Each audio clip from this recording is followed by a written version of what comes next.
There is a kind of silence in the deep woods that doesn't comfort. It stalks.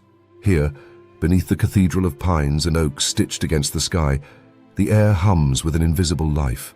Sunlight, when it dares slip through the dense canopy, falls in narrow, trembling shafts, painting ghostly corridors across a carpet of moss, rot and bone.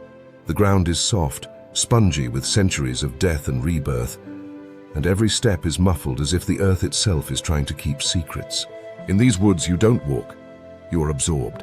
The bone forest, as locals whisper it, is not a place where predators are easily seen. It is a theater of illusions, where every twig crack, every shifting shadow might be something or nothing at all.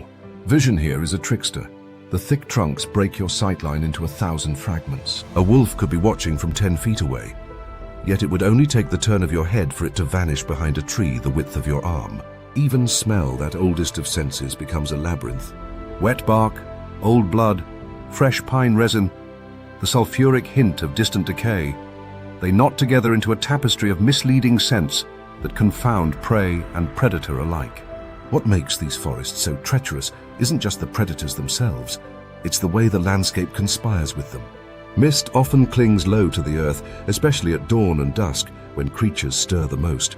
It curls in tendrils around stumps and rocks, blurring the difference between a crouching lynx and an innocent mound of earth. The trickery is so complete that even the birds seem complicit, falling silent when the real killers pass through. No alarms, no warnings. Just a heavy, pressing quiet that settles on your skin like sweat. Yet the most unsettling feature of all is the feeling of being watched. And not by one thing, but by hundreds. Every inch of the bone forest is alive with unseen eyes. The branch you brush past might hold a sleeping owl, so camouflaged its very breathing merges with the breeze. The hollow log might be the lair of a patient pine marten, its beady gaze fixed on your every move. Even the empty spaces between the trees seem charged with presence, as if the very woods themselves are deciding whether you belong. Predators here do not rush, they wait. The lynx, with its ear tufts twitching at the vibration of your footsteps. The bear, a living monolith tucked behind a tangle of elderberry and fern. The wolves, slipping through the underbrush like smoke. They thrive on sensory deception. To them, the forest is not a barrier. It is an ally, a cloak woven of shadow and silence. Their prey never sees the end coming until teeth close on the throat and the forest reclaims another secret. But even the predators are not invincible in this labyrinth. They too can be deceived. Imagine a wolf pack setting out at twilight, noses lowered to the ground, reading the earth's stories. A whiff of musk, a faint heat in the trampled grass, the promise of a deer ahead. Yet the tracks might belong to a lone boar, a dangerous mistake. In the bone forest, one wrong assumption can flip the hunter into the hunted. And what of sound? That other precious sense. Here it betrays as much as it reveals. The crunch of a branch underfoot, magnified in the damp stillness, can ripple for hundreds of meters. Wolves will freeze mid-step, their breath clouding in the cold, listening for the faintest note of unnatural rhythm. For the lynx, a single flutter of a startled bird might reroute its entire approach. Sound becomes an intricate chess game. Move, counter-move, played with lethal stakes.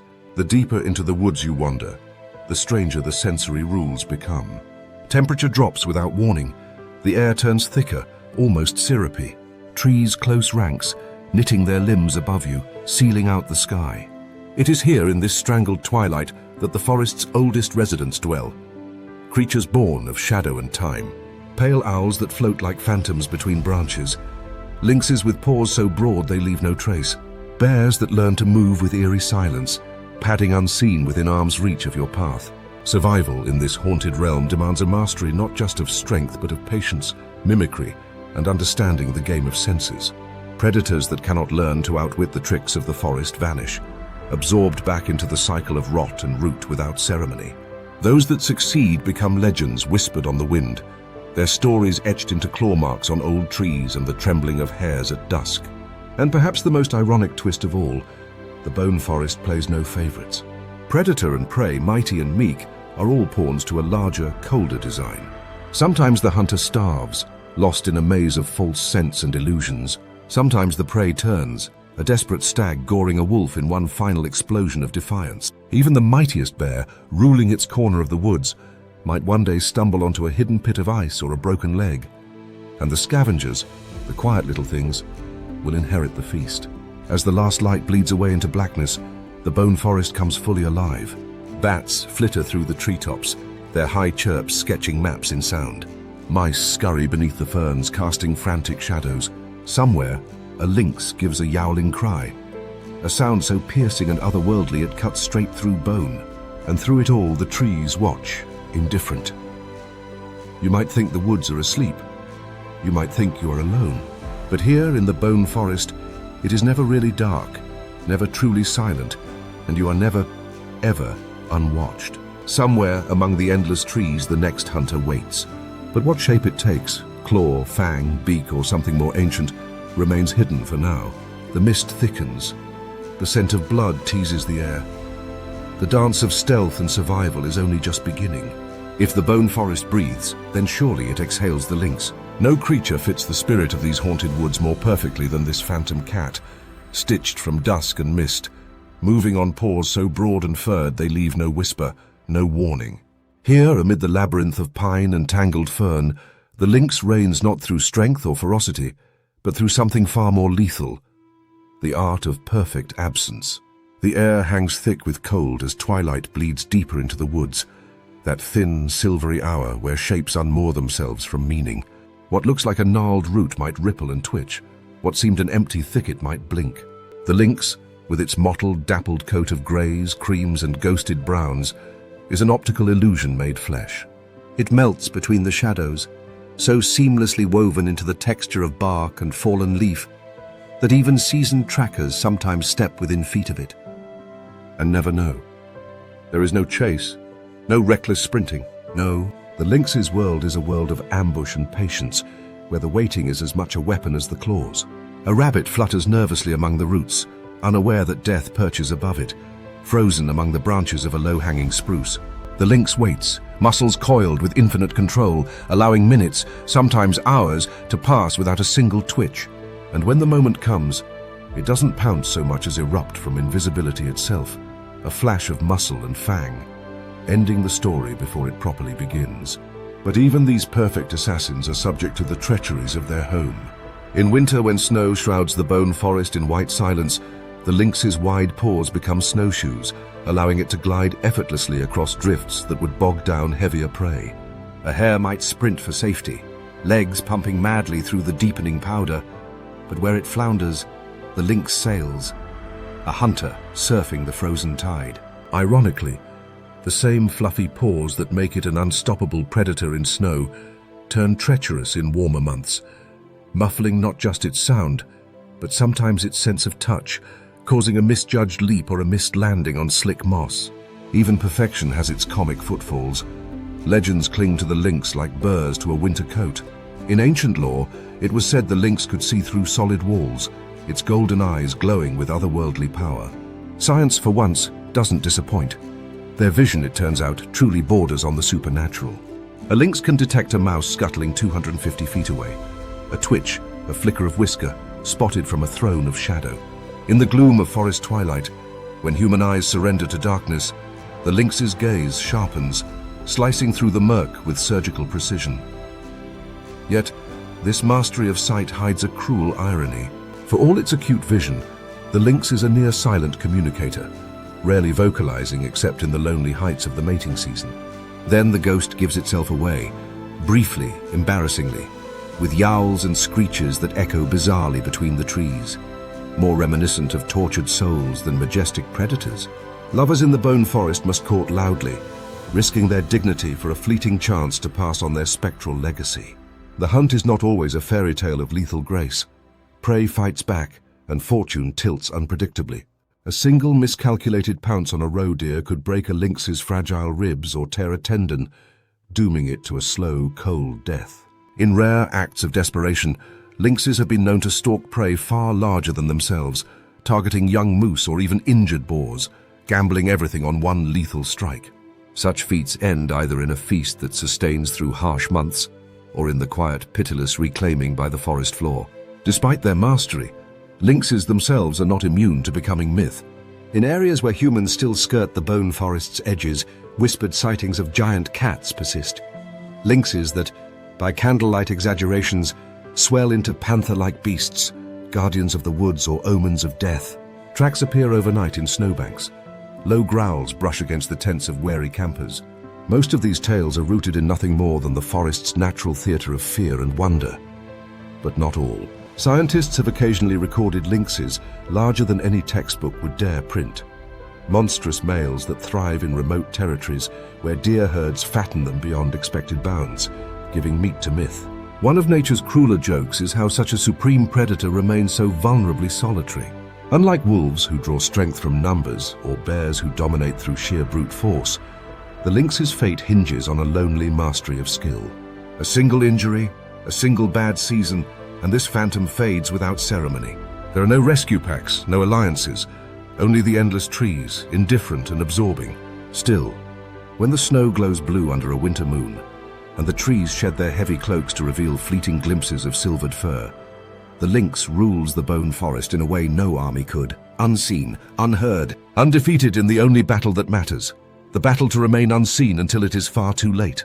Somewhere ahead, a brittle branch snaps. Perhaps a hare venturing too far from safety. Perhaps something larger, slower, heavier. A creature that even the lynx must approach with calculation and care. In the bone forest tonight, the ghost steps from its hidden throne. Hunger sharpens its silent claws. But shadows here do not belong to just one hunter. As the lynx slips forward, weightless as breath, something else stirs deeper in the woods. Something heavier, more ancient. The lynx is not the only phantom that prowls this bone-strewn kingdom after dark. The forest holds its breath again, and so must we. The forest deepens where the light fears to go, the trunks thickening into towering pillars that seem to hold up the sky itself. In this hushed cathedral of pine and moss, something stirs with the weight of an earthquake muffled by velvet. At first, it might be mistaken for a trick of the breeze, the gentle sway of fern, the soft crunch of a rotten log collapsing under its own decay. But then, the air changes. A low vibration, too deep to hear but impossible not to feel, quivers through the soil. Something massive, something old moves with slow, deliberate intent. The brown bear in these forgotten woods is not the clumsy brute of popular imagination. It is an ancient monarch carved of muscle and cunning, a sovereign who has ruled the bone forest long before the first human dared etch fear into a campfire tale. And it moves not with the awkward stagger we might expect, but with a grace so unnerving it borders on supernatural. Watching a bear in full stealth is like watching a boulder decide, quite against nature's laws, to glide like mist through the trees. It is easy to underestimate a creature that resembles a walking haystack. Brown bears have, after all, perfected the art of looking disarmingly casual. They scratch lazily against tree trunks, flop into rivers as if lounging in a royal bath, even roll about in meadows blooming with wildflowers. At times, it seems they were designed to be nature's great prank, a 700-pound mass of potential violence disguised in the body language of a sleepy uncle at a Sunday picnic. But behind the theatrics lies a mind as sharp as their curved claws, and a survivalist instinct that has seen them outwit hunters, rival predators, and even each other for millennia. Their hunting methods are a paradoxical ballet of brutality and patience. While they are infamous for their opportunistic diets, feasting as eagerly on berries and grubs as on the marrow of a fallen moose, bears can, when the moment demands, unleash a tactical predator's mind. Consider the sudden ambush along a riverbank. A bear will stand still for what seems like an eternity, nose twitching in the thick, sweet scent of spawning fish. With a precision that would make a hawk jealous, it will strike, a paw lashing out faster than thought, plucking a thrashing salmon from the chaos of spray and stone. Yet hunting larger game demands a different calculus. In late autumn, when the first cold knives through the marrow of the forest and prey grow sluggish, some bears switch from scavenger to executioner. They stalk the weakened, the young, the old. A careless elk, knee-deep in a swamp, might suddenly find the reeds behind it exploding into violence as a bear barrels forward, a living battering ram of hunger. It is not a chase of speed, but a siege of inevitability, a slow, remorseless push that corners, exhausts, and overwhelms. Surprisingly, for all their size and seeming invulnerability, brown bears are masters of discretion. There are days when a bear could be within 20 meters of a hiking trail, the humans passing by none the wiser. They blend into the forest with an eerie quietness, their thick fur absorbing sound, their massive feet spreading weight across the earth like living snowshoes. This stealth is not a courtesy, it is a calculated survival strategy. Even kings must sometimes step softly in a court filled with assassins. For these woods are not absent of competition. Wolves prowl in coordinated packs, lynxes stalk in silent grace, and sometimes another bear covets the same patch of bounty. Territory disputes erupt without ceremony. A low grumble that blooms into a roaring tempest. Two titans clashing amid the snapping of branches and the deep thuds of flesh against flesh. Teeth gnash not just for dominance but for survival. A deep gash from a rival's fang can fester, can slow a bear just enough to doom it when winter leans hard on the land. Victory here is not for show, it is for life. The bear's relationship with other predators is a web of theft, dominance, and reluctant respect. A wolf pack, for all its numbers and tactics, often seeds a fresh kill when a bear saunters onto the scene. Not because it wants to, but because it must. Facing a brown bear is not a battle over food. It is a gamble over existence. Even a lynx, proud and lethal in its own right, will evaporate into the undergrowth when the ground starts to tremble under a bear's approach. Yet amusingly, bears themselves are not above being tricked. Clever ravens have been known to distract a bear away from a kill, mobbing it with mock attacks while their kin sneak in to filch morsels from under its nose. Proof that even royalty can be pickpocketed. Life for a bear is a seasonal war, each phase demanding different strategies and sacrifices. In spring, the hunger is a madness, driving bears to tear through the thawing earth in search of roots and grubs, their massive claws slicing soil like butter. By summer, a softer side emerges. Mothers with plump, mischievous cubs tumbling through flowered meadows, teaching the deadly arts of foraging and stealth beneath the guise of play. But even this tenderness is tinged with peril, for cubs are a delicacy coveted by rogue males, predators willing to kill the young to bring the mother back into estrus. Thus, the serene picnic of the forest clearing can twist into a brutal sprint for life, the peaceful hum of bees punctuated by screams. And then comes the great drowsing, the drawn-out spiral into hibernation. But even this, so often painted as sleep, is a lie of convenience. A bear does not simply sleep through winter. It endures a slow, bodily siege, surviving months without food, water, or waste. The heart slowing to a thunderous crawl, the body living off itself in a chemical symphony of conservation. If the snows come too late, or the bear's fat reserves fall short, death seeps in on padded feet. Even in dreams, the bone forest demands tribute. As dusk leans hard on the treetops and the forest folds itself into shadow, the bear moves again, a silent juggernaut threading between the boles of ancient trees. Somewhere nearby, a lynx pauses mid-hunt, ears swiveling to a sound it barely registers. Further off, wolves stiffen, their keen noses catching the stale, pungent wind of dominance. The thicket shudders as the titan passes, a living monument to survival, strength, and the profound, delicate art of knowing when to be invisible. But in the bone forest, no king rules unchallenged for long. As the bear fades into the mist, another presence stirs, leaner, hungrier, driven by the pack and the pull of blood. The wolves are waking. The first breath of night falls sharp and metallic over the bone forest, a shiver that runs across the frozen skin of the earth. The snow, long since stripped of its virgin purity, lies rutted with half-buried footprints, the faint scars of a day's desperate migrations. Yet now, as darkness blooms in full, the real players emerge. Creatures born of the night's hunger, moving with a purpose far more ancient than the trees themselves. Among the skeletal silhouettes of fir and pine, the wolves gather, shadows among shadows. They do not announce themselves with howls, not yet. Those come later, when the work is finished.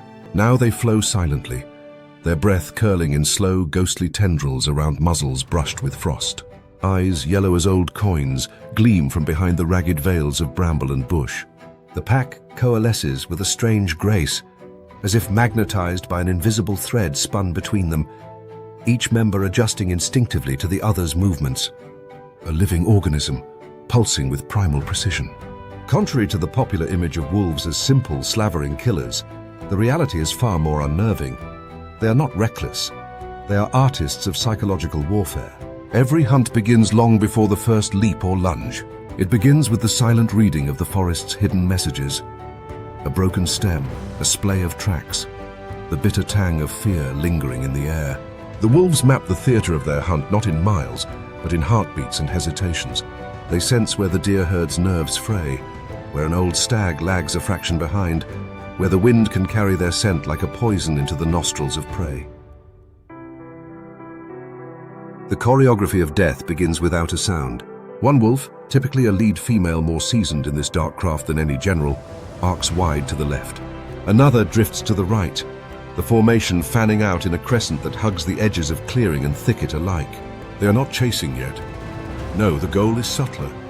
To shepherd, to maneuver, to push the prey into mistakes born not of speed but of terror. A young elk, its ribs barely padded against the cruel bite of winter, startles at the scent of danger. Too soon. It bolts in the wrong direction, right into the waiting teeth of the trap. But the wolves do not rush to close the distance. They press behind at a measured pace, allowing panic to do the work. The forest itself conspires with them. Low branches rake at the fleeing elk. Drifts of snow sap its strength. The uneven terrain punishes every misstep. Wolves are not built for blistering sprints like cheetahs. They are engineered for cruel endurance, wearing their prey down one terrified breath at a time. And when the moment comes, it comes with terrible swiftness. The lead wolf surges forward, nipping at the elk's haunch, sowing confusion and bleeding energy from it like a slow leak. Another flashes from the flank and another from the rear. Each bite is surgical, a concerted attack designed not to kill outright but to cripple, to stagger, to let the prey's own body betray it. Yet the dance does not always go to plan. In one of nature's crueler reversals, an elk, especially an old, desperate bull, can turn itself into a deadly battering ram. A mistimed lunge, a misplaced paw, and a wolf can find itself gored, flung into the air like a rag doll. The bone forest holds no favorites. Every night it takes wagers with blood. Still, more often than not, the wolves prevail, for they possess one gift their prey cannot match: unity. They move as a hive mind, an orchestra tuned to the frequency of survival. In a world where a fraction of a second defines life and death, the wolf's greatest weapon is not tooth or claw, but trust. The absolute, unshakable belief that the others will move as they move, strike as they strike, die if they die. As the snow churns red beneath the fallen elk, the pack finally unleashes its full-throated symphony. Howls tear into the night like daggers of sound, reverberating off the trunks and cliffs in a haunting chorus. But these cries are not simple proclamations of victory. They are maps of identity, affirmations of belonging, declarations to the dark that the pack lives and will live again tomorrow. The feast is swift and brutal. Wolves, contrary to their popular image of gluttony, eat with frantic discipline. A hierarchy exists even here, invisible but ironclad. Alphas first, then betas, down to the smallest pups who hang at the fringes, waiting for their turn at the bones. Nothing is wasted. The marrow is sucked, the hide is chewed, even the hooves are cracked and gnawed for traces of sustenance. In the bone forest, death must be honored by thorough consumption, a final grim respect. And yet, as the last shreds of flesh vanish into hungry maws, the snow bears silent witness to the aftermath. Blood trails, craters in the drifts where bodies struggled and fell, prints that swirl into unintelligible patterns, as if the very ground tried to erase the memory of the night's violence. By morning, the scavengers will come, the foxes, the crows, the beetles, to scrub away what the wolves left behind. But for now, under the ink-black sky, spattered with brittle stars, the pack fades into the timberline, bellies full, spirits high, leaving behind only whispers and crimson stains. Yet hunger in the bone forest is never sated for long. A single meal is but a reprieve. Winter gnaws at the edges of even the strongest, and the wolves know too well that tomorrow's hunt could turn against them. A broken leg on the ice, a miscalculated charge into the antlers of a stag, a rival pack trespassing into their domain. The script of survival is never written in ink, but in blood that melts too quickly into the snow. As the last paw prints dissolve into the white, the forest falls silent once more. But far to the east, where the mist thickens and the shadows grow teeth, another predator stirs, one who hunts from the skies, whose wings slice the silence with lethal grace. The owl is awake. Above the frozen breath of the bone forest, where the black tangle of treetops parts like broken teeth against the star-scattered sky, another predator awakens. Not with the crash of a wolf pack nor the rumbling tread of a bear, but with a silence so profound it unsettles even the oldest roots of the earth. Where the snow still lies unbroken, where branches lean heavy with the weight of old ice, there drifts a shadow that carries death on the stillness of the night. The owl emerges not with fanfare, but as a quiet subtraction of light, a shape defined more by the absence of sound than the presence of form. Great horned owls with their thick tufted crowns like the horns of ancient forest gods, and eagle owls, wide-eyed phantoms of immense wingspan, glide over the forest floor with a mastery so complete it feels less like flight and more like magic. Their wings, built with feathers softer than velvet and fringed to muffle the air itself, allow them to pass inches above the ground without stirring even the dusting of loose snow. Evolution has gifted them a weapon more powerful than speed or strength: absolute silence. It is one thing to sneak across the earth, it is another entirely to hunt from the heavens without so much as a whisper. Every element of their anatomy is a triumph of lethal design. The leading edges of their wings are serrated like tiny combs, slicing through the air in a way that disperses turbulence and eliminates the telltale whoosh of a typical bird's passage. The structure of their feathers traps and absorbs noise so thoroughly that an owl diving at full speed is quieter than a falling leaf. Even their bodies, rotund and deceptively plush, are engineered for stealth, insulating not only warmth against the night's bitter bite, but cloaking the rustle of muscles flexing and talons tightening for the kill. Below, the forest continues in restless, oblivious toil. A vole stirs beneath the snow crust, etching out a trembling highway between root and stone. A rabbit thumps nervously at the base of a spruce, ears twitching, sensing a danger it cannot yet name. High above, golden eyes widen against the night, locking onto minute shudders invisible to lesser hunters. The owl does not need to see its prey. It hears it. A single heartbeat, a breath misting up through a crack in the snowpack, is enough to paint a vivid, three-dimensional map of the unseen. With pinpoint accuracy, the owl plunges, not hesitating, not recalculating, and strikes. There is no warning. One moment the rabbit shivers under a low branch. The next it vanishes, clutched in talons capable of exerting pressures greater than the bite of a large dog. Bones snap with a muted crack beneath those wicked, curved weapons. A grim lullaby swallowed by the hush of endless pines. The kill is almost tender in its efficiency. No frantic chase, no brutal dismemberment, just a sudden, terminal stillness.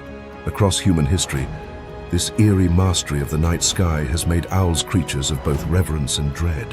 In the ancient forests of Europe, it was said that a glimpse of an owl foretold death. In Greece, they were symbols of wisdom, perched upon the shoulders of gods. In the Americas, the hoot of an owl could be an omen of impending disaster, or the sign of an ancestor's soul whispering warnings through the veil. Cultures scattered across continents, unaware of one another, still reached the same uneasy conclusion. Something that hunts without sound, that sees through darkness, belongs at the thin border between the living and the dead. And yet these lords of silence are not invincible. Life in the bone forest demands as much cunning from the owl as any wolf or bear. Snow conceals and betrays in equal measure. A misjudged dive through the crust can snap a wing. A fox, quick and opportunistic, can snatch an unwary owl grounded by a heavy meal. Even rival owls, in disputes over prime hunting territory, will clash with astonishing savagery, their aerial duels ending in broken feathers and spilled blood in the moonlight. The same talons that pierce prey can tear a rival apart. For all their ghostly grandeur, owls lead precarious lives balanced on the knife edge of hunger. Missing a single meal on a night when temperatures plummet below freezing can mean death by starvation before the dawn. Each strike must count. Each moment of hesitation can write a final epitaph in the snow. This is why their adaptations are so extreme, why their entire being is honed toward a single, absolute truth. In the bone forest, silence is survival. Among the various species, the eagle owl stands as a titan, sometimes weighing close to 10 pounds with wings wider than the span of a man's arms. A rabbit is a small prize for such a hunter. They have been known to take fox kits, herons, even young deer, ambushing creatures far larger than most would believe possible. There are stories, half legend, half fact, of eagle owls in remote valleys attacking domestic dogs, spiriting them away with terrifying efficiency. A reminder that in nature, size and safety are illusions, easily unraveled by precision and patience. Yet humor hides among the solemnity, Watching a young, inexperienced owl attempting its first silent swoops is a display of endearing chaos. Wings flapping too loudly, feet dangling awkwardly mid-flight. Misjudged pounces that end with the hunter face first in a snowbank, while a mouse scampers away unharmed. Even the bone forest, stern as it is, allows for the clumsy rites of youth. A reminder that mastery is never born fully formed, even in creatures of myth. As the stars wheel onward and the night thins toward the bruised purples of pre-dawn, the owls return to their high thrones, craggy branches, hollow trees, crevices among the cliffs. Their bloodied talons are cleaned with meticulous care. Their golden eyes half close in satisfaction. They vanish into stillness so complete it becomes part of the forest itself, unseen, unheard, awaiting the next hunger. Yet the bone forest never truly sleeps.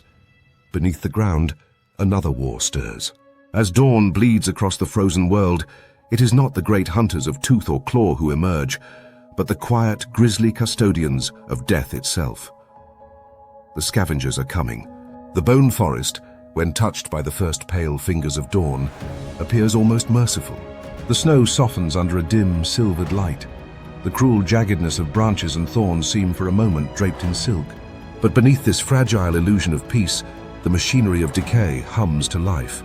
For in this kingdom, death is not an end, but an invitation, a feast whispered on the wind, and the true rulers of the aftermath now awaken from their shadowed dens and hollows. At the heart of this grisly ballet is the wolverine, that shaggy, wide-shouldered relic of an older, meaner world. A beast no larger than a medium dog, and yet burdened with the spirit of a bear compressed into a creature too stubborn to acknowledge its own limits. The wolverine moves with a lurching, almost comical gait across the crusted snow, steam rising from its thick fur with each panting breath. It is drawn by a scent others would recoil from, the iron-rich perfume of old blood steeped into the ground. Where others hunt the living, the wolverine hunts what lingers, and it does so with a stubborn ferocity that would put a pride of lions to shame. The carcass it finds, half submerged in drifted snow and stiff as iron, once belonged to a young deer. To the wolverine, it might as well be a king's banquet. It circles the prize, lips peeling back in a grotesque smile, weighing the risks. Even a half-frozen corpse is contested real estate in the bone forest. A bear could still be lurking nearby, or wolves might return to reclaim their kill. But hesitation is not in the wolverine's vocabulary. With jaws powered by one of the strongest bites, pound for pound, in the mammal world, it crunches through frozen sinew and splintered bone as easily as a man snapping a twig. Bits of flesh and fur cling to its muzzle, painting it in crude war paint. It feasts not daintily, but in a wild, messy abandon, knowing the window of opportunity might close at any moment. Not far above, perched in a skeletal spruce that croaks and sways under its own age, the ravens have been waiting. Their glossy black feathers ripple in the morning draught, each bird a sharp-eyed opportunist with the soul of a trickster. Ravens are no mere scavengers, they are strategists. One swoops low, chattering in a series of clicks and throaty croaks, testing the waters. Another flutters noisily, distracting the wolverine just enough for a third to dart in and tear loose a strip of meat. A risky game, but one these winged marauders play with almost insulting confidence. And should a fox approach, slim, wary, and with its winter coat fluffed against the cold, the ravens will not merely observe. They will mock it, bombard it with pebbles, nip at its tail, anything to drive the interloper away, or at least into clumsy mistakes. The fox, for its part, is a study in cautious cunning. While the wolverine bludgeons its way through the feast with brute strength and the raven's assault with aerial mischief, the fox excels in sleight of paw. It slinks in low, flattening itself against the snow like a ripple of wind, seizing a moment when the wolverine's bloodied muzzle turns in frustration toward the flapping black cloud above. In an instant, a strip of entrail is plucked from the battlefield, and the fox bounds away in triumph, its prize trailing behind like a morbid streamer. Yet even beneath their skirmishes, smaller forces are already at work, invisible to the larger players, but no less vital. Beetles, those tireless engineers of decomposition, scuttle from the crevices of bark and soil. They come in droves, marching silently toward the fallen flesh with a purpose so single-minded it borders on holy. Some are equipped with jaws sharp enough to chew through tendons. Others burrow deep into bone to lay their eggs, ensuring that by springtime, a new generation will rise, born quite literally from the bones of the dead. It is an economy of decay, where every scrap of life is returned, repurposed, recycled with ruthless efficiency. Here in the bone forest, death is democratized. It feeds all, the mighty and the minuscule, the clever and the cruel. It stitches predator to scavenger, scavenger to decomposer, in a web so tightly woven that not even the barest knuckle of bone remains untouched by need. Even the trees, their roots hungrily probing the loam, benefit from this grim feast, drawing nutrients from the blood-soaked soil to feed next spring's riot of green. The cycle is brutal, yes, but it is also breathtakingly complete. An endless grinding symphony where life and death are not opposites, but partners in an eternal bloody waltz. And yet not even death guarantees peace in these woods. A carcass is a magnet for violence, a gauntlet thrown down in a place where every calorie means another day of survival. Scavenger fights erupt over scraps. Wolverines risk their lives fending off desperate wolves. Even foxes, normally the embodiment of slippery pragmatism, will snarl and snap at each other over a frostbitten morsel. Peace is a luxury the bone forest does not afford, and even in death there is competition, betrayal, ambition. As the sun, pale and weary, rises further into the sky, the remains of the deer are stripped to gleaming bone. Antlers poke from the snow like drowned branches. Ribs arc upward in a macabre sculpture. The wolverine, belly taut and breath steaming, drags itself toward the shadows to sleep off its gluttony. The ravens scatter into the warming drafts, their wings slicing the air in triumphant retreat. The fox disappears back into the deeper underbrush, its hunger barely dulled, its eyes still wary. The beetles remain, patient and uncelebrated, finishing the work with a devotion that needs no witnesses. In a few days, there will be no sign that life once ebbed so vividly here. Only clean bones buried under the whispering snow, slowly sinking back into the earth. But in the bone forest, the erasure of death is never absolute. Deeper in the woods, a different kind of death awaits. The death of kings and killers, when even the predators fall prey to time, hunger, and each other. And soon the graveyard of hunters will call out for fresh bones. The bone forest carries many secrets beneath its canopy, but none so sobering as the quiet truth that echoes through every shadowed glade and frost-rimmed clearing. No hunter rules forever. Beneath the crowns of ancient firs, among the tangle of roots that drink deeply from yesterday's blood, lie the remains of kings. Wolves, lynxes, bears, toppled not by some grand adversary, but by the slow, indifferent grinding of time, chance, and winter's merciless hand. The first signs of a predator's fall are almost invisible to the casual eye. A wolf, once the spear point of the pack's hunt, lags a half-step behind. The stiffening of joints, the subtle thinning of the flanks, the light dimming behind eyes that once burned with wild fire. In a society where every meal is a gamble and every chase demands perfection, even a whisper of weakness becomes a roar. The pack senses it before the afflicted one can admit it, an unspoken judgment passed down from tooth and blood. One night the old wolf finds itself nudged to the edge, then beyond it, exiled not out of cruelty, but out of brutal necessity. A pack that carries dead weight risks starvation for all. Alone, the fallen wolf prowls the forest, a phantom of its former glory. It hunts what it can: mice, carrion, the occasional slow rabbit, but its strength drains away with each empty sunrise. Hunger gnaws not only at its belly but at its mind, clouding instinct with the desperate haze of survival.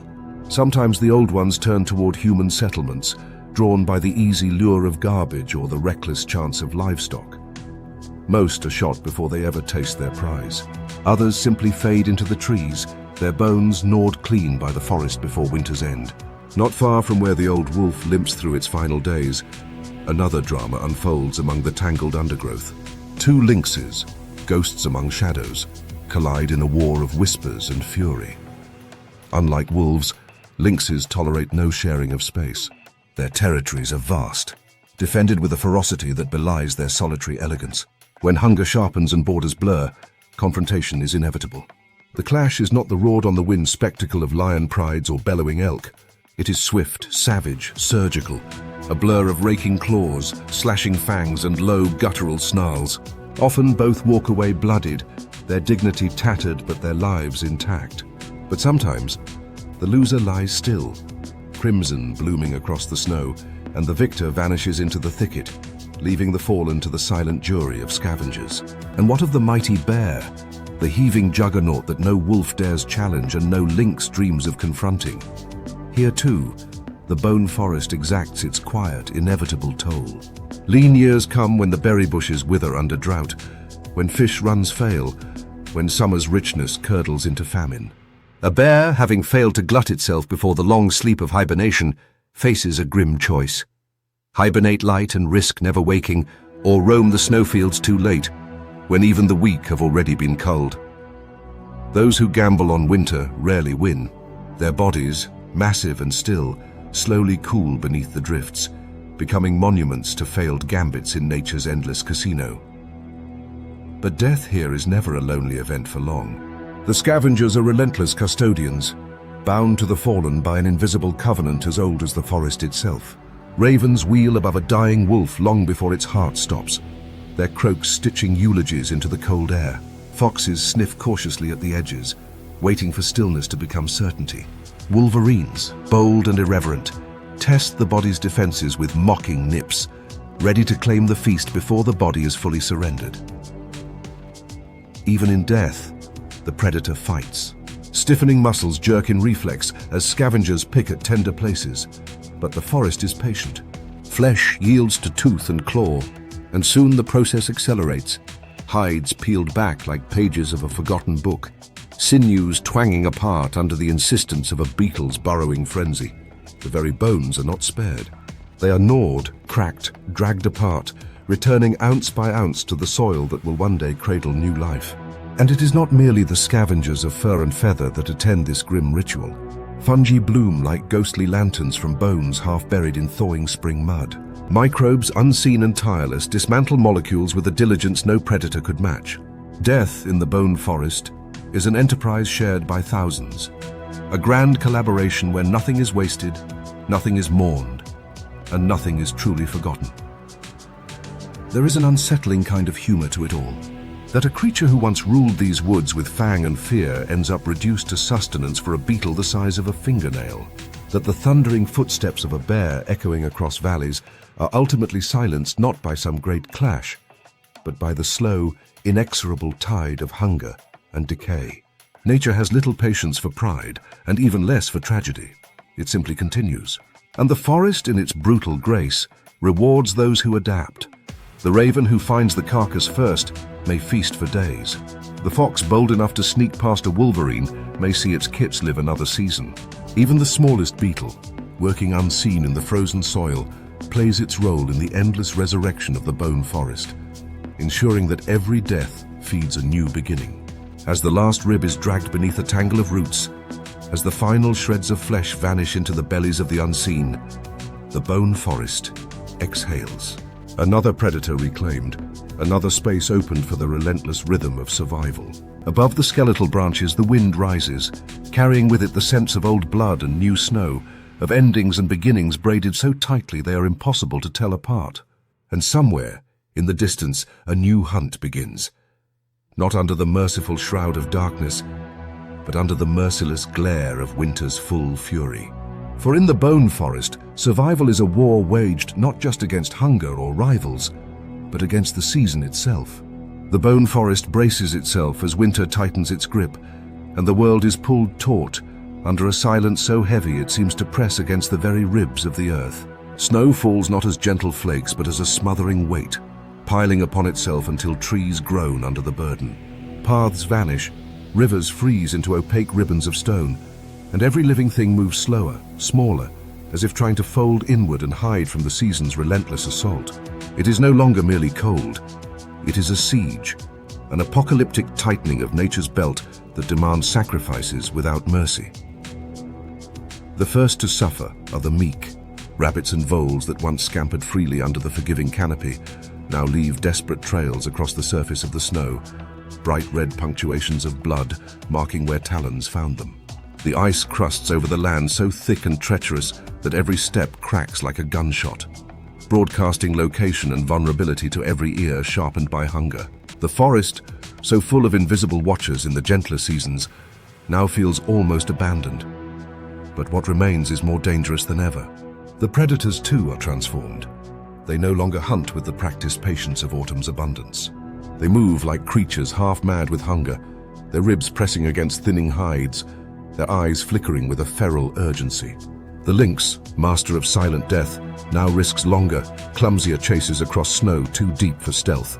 Wolves, who once performed balletic hunts with grace and precision, begin to gamble wildly, snapping at anything that moves, including one another. Packs fracture under the strain. Alliances that once seemed as solid as stone splinter in the white crucible of starvation. It is in these months that the forest's most uncomfortable truth reveals itself. Predators are not above preying upon their own.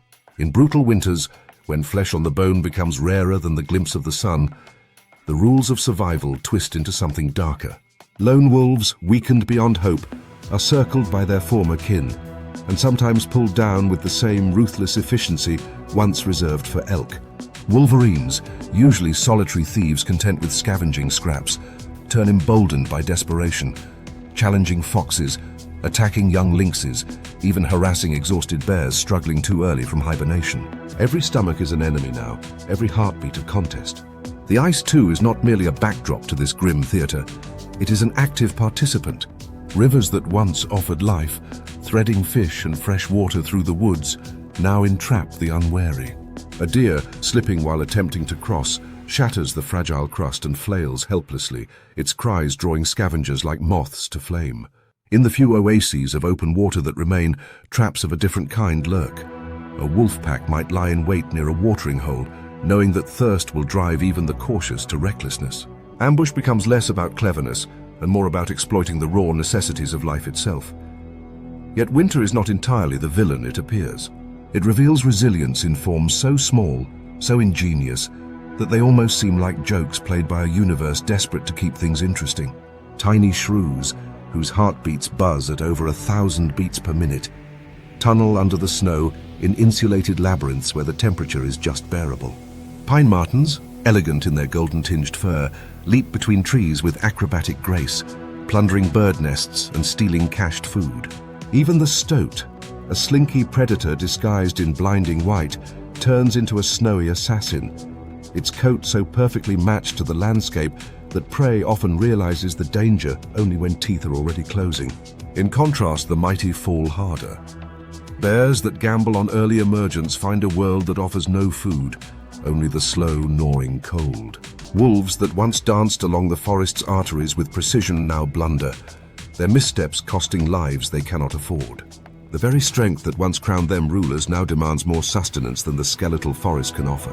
And perhaps the cruelest paradox of all, those few lucky enough to kill must defend their prize against a horde of opportunists with nothing left to lose.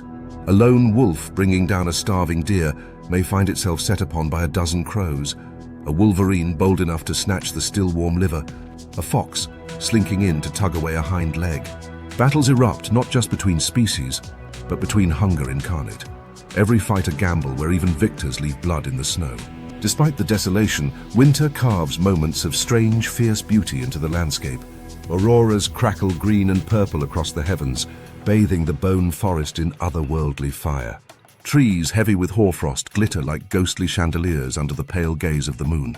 In the brief warmth of midday, icicles drip like slow tears, each drop a soft percussion in the vast symphony of silence. Life astonishingly persists, battered, bloodied, but unbowed. Still, the siege takes its toll. By late winter, the dead litter the underbrush like discarded relics, half-buried deer, collapsed foxes, the brittle skeletons of rodents exposed where snowdrifts have shifted. Scavengers, bloated or starving, drift among them like mourners at a wake that has no end. Even the trees seem to sag, bark splitting under the weight of the endless cold. Yet beneath the frozen ground, change stirs. Seeds dream of warmth. The faintest tremor of sap rises sluggishly within ancient trunks. In burrows deep enough to escape the worst of the freeze, eyes blink open at the promise, however faint, of coming light. Winter, for all its dominion, cannot hold the forest forever. As the sun tilts a little higher each day, casting longer fingers of gold across the endless white, the siege begins to crack. But in its final throes, winter will unleash its fiercest tempests yet. Blizzards that blind, winds that scour flesh from bone, storms that test the survivor's strength one last merciless time. And those who endure will face a new chapter in the Bone Forest's brutal epic, a season where myth and reality blur, where old legends crawl from their dens to reclaim the thawing land. For as spring stirs, so do the monsters whispered about around dying winter fires. Night in the Bone Forest is a living thing, breathing, shifting, whispering just beyond the limits of vision. Beneath the ink-black canopy, where the trees loom like petrified giants and the mist crawls low across the frozen ground, the world slips loose from its familiar anchors. Shapes blur, distances deceive, and every snap of a twig seems amplified into a gunshot. In these hours, even the most rational mind can falter, glimpsing things that may or may not exist. Here, myths are not just born, they survive, clinging to the dark corners where even the bravest dare not tread. It is easy to see why. The forest offers no comfort after sunset. Pale strips of moonlight slice through the canopy, catching on frost-rimmed branches and skeletal thickets. Eyes glitter in the darkness, some small, some impossibly large, blinking with an intelligence that feels older than the trees themselves. Sounds distort, swallowed by the heavy air or thrown back in ghostly echoes that suggest movement where there is none. It is under this oppressive, breathing blackness that tales of monsters find fertile soil. Among the oldest legends whispered by those who live near the Bone Forest is that of the Black Beast, a hulking shadow said to roam the deeper valleys. Too large for a bear, too silent for any living creature. It is described as having eyes like coals and a body covered not in fur but in matted, dripping moss. For centuries, hunters spoke of finding massive, clawed tracks leading nowhere, of carcasses torn open with a brutality unmatched by any known predator. Some claimed it was a demon, others a relic of an ancient time when men still shared the earth with creatures that defied logic. Skeptics chuckled by daylight, but after sunset, few ventured into the heart of the Bone Forest without glancing over their shoulders. Yet behind the tapestry of myth, reality often weaves subtler, stranger threads. In truth, these sightings could likely be laid at the feet, or paws, of the forest's largest lynxes. While typically elusive and of moderate size, certain individuals, growing fat on rich years and reaching exceptional dimensions, could dwarf even the most jaded expectations. A fully grown Eurasian lynx, muscles rippling beneath its thick, ragged coat, moving with eerie silence and luminous eyes reflecting torchlight. It takes only the faintest stretch of fear to transform it into a monster. Other legends swirl around the nightwings, vast birds that supposedly descend in a thunder of wings to snatch away dogs, goats, even small children. Farmers spoke of evenings where an unnatural hush would fall across the village, broken only by a deafening rush of air and a vanishing animal. What they feared was not fantasy, but likely the doing of the great eagle owls, raptors so immense that their wingspans could eclipse a grown man. In winter, when prey grows scarce and desperation gnaws at every living stomach, these owls have been known to take extraordinary risks. Small deer, fox cubs, even domestic cats are fair game when hunger sharpens talons and blunts caution. Imagine, in the throes of a stormy night, seeing a figure as large as a child lifted soundlessly into the air. Is it any wonder that the line between predator and phantom would blur? Further tangled in the mythos of the Bone Forest are tales of the Whisperers, creatures that never reveal themselves fully, but whose presence is marked by voices that imitate lost loved ones, the cries of children, or the calling of a hunter's own dog. Old stories say these spirits lure the unwary into the woods, where they are never seen again. Some skeptics point instead to the cleverness of ravens and magpies, birds whose mimicry of human sounds can be uncannily accurate, especially when the woods distort acoustics. A raven's croak, heard through a thick wall of fog and branches, can easily resemble a desperate call for help. Combine that with a mind primed for fear, and the imagination fills the gaps with horrors more potent than any claw or fang. And then there are the footprints, oversized tracks appearing overnight, crisscrossing frozen lakes or winding through the drifts where no known animal should tread. These too bear rational explanations. When snow melts and refreezes unevenly, prints expand, taking on monstrous proportions. A wolf's paw can stretch into something resembling a creature twice its actual size. A deer's hooves, when dragged by a slipping leg, can create gouges that look like taloned feet. Nature, it seems, is not above playing tricks on those who walk her back alleys. Yet, dismissing these stories outright would miss the deeper truth they reveal. Myths survive not because they are factual, but because they tap into something more enduring than evidence. They mirror the primal fears etched into our bones. The bone forest, with its endless night and bottomless silences, does not simply host predators of fur and feather. It births predators of the mind, creatures stitched from half-glimpses, and the heavy knowledge that here, in this forgotten place, we are no longer the apex. The landscape itself becomes a predator, weaving reality and imagination into a net from which few minds can entirely escape. Still, the forest does not judge those it unsettles. It offers its spectacles freely. The silent glide of an owl across the blood-smeared snow, the sudden snarl of an unseen lynx in the thicket, the slow collapse of a tree so heavy with ice it groans like a dying titan. In daylight, these sights shrink back into the realm of the explicable. But at night, when the wind moans and the stars shiver behind racing clouds, the monsters step forward again, not asking to be believed, only to be felt. And somewhere deep among the oldest stands of pine, something does move.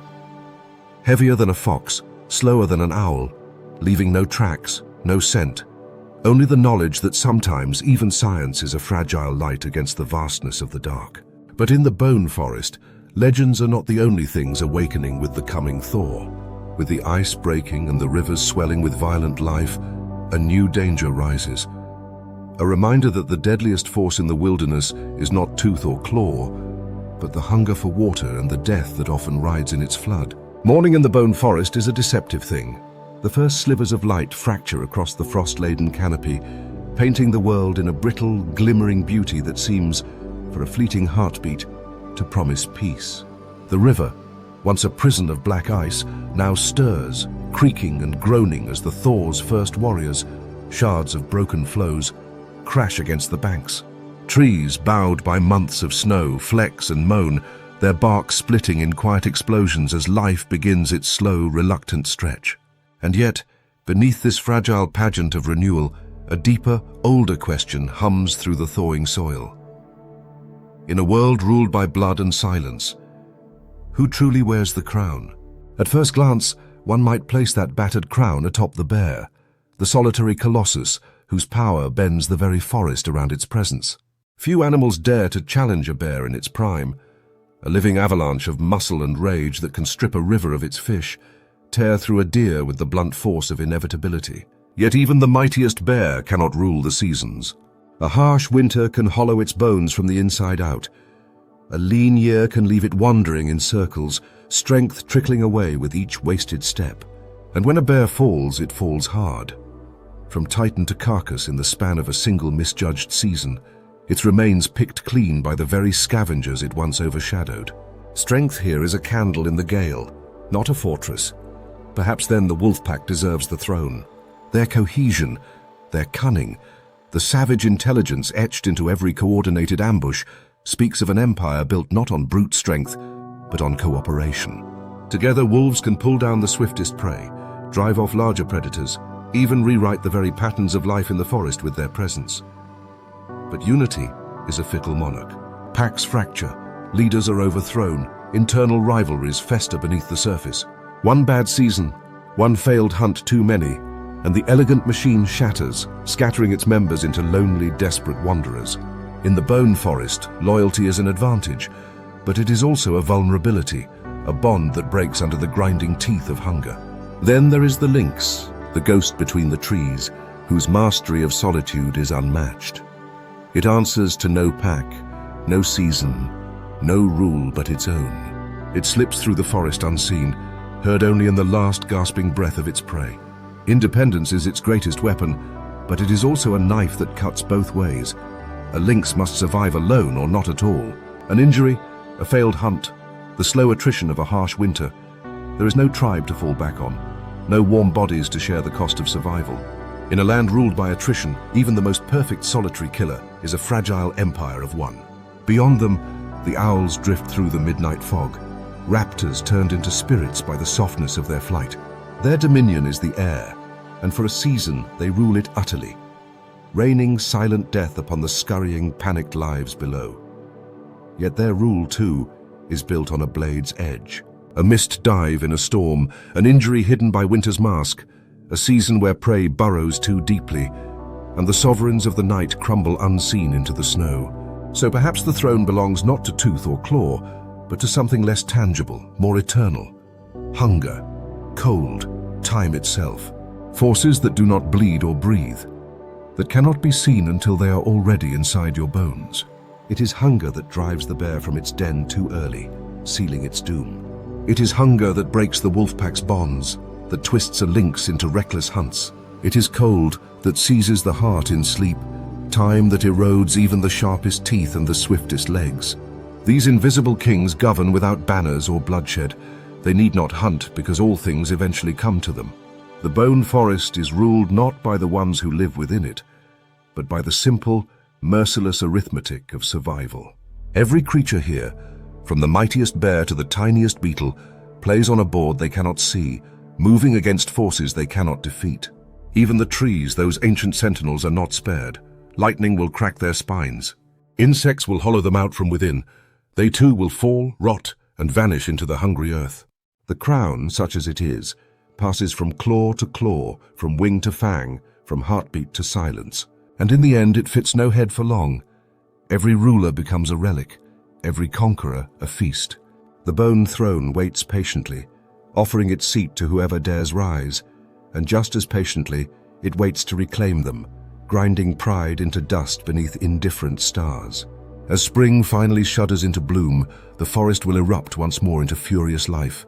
Cubs will tumble through sun-dappled clearings, birds will shriek and court, predators will stalk with renewed hunger. The dance will continue, a pageant of vitality so fierce it almost seems to deny the truth of the earth it springs from.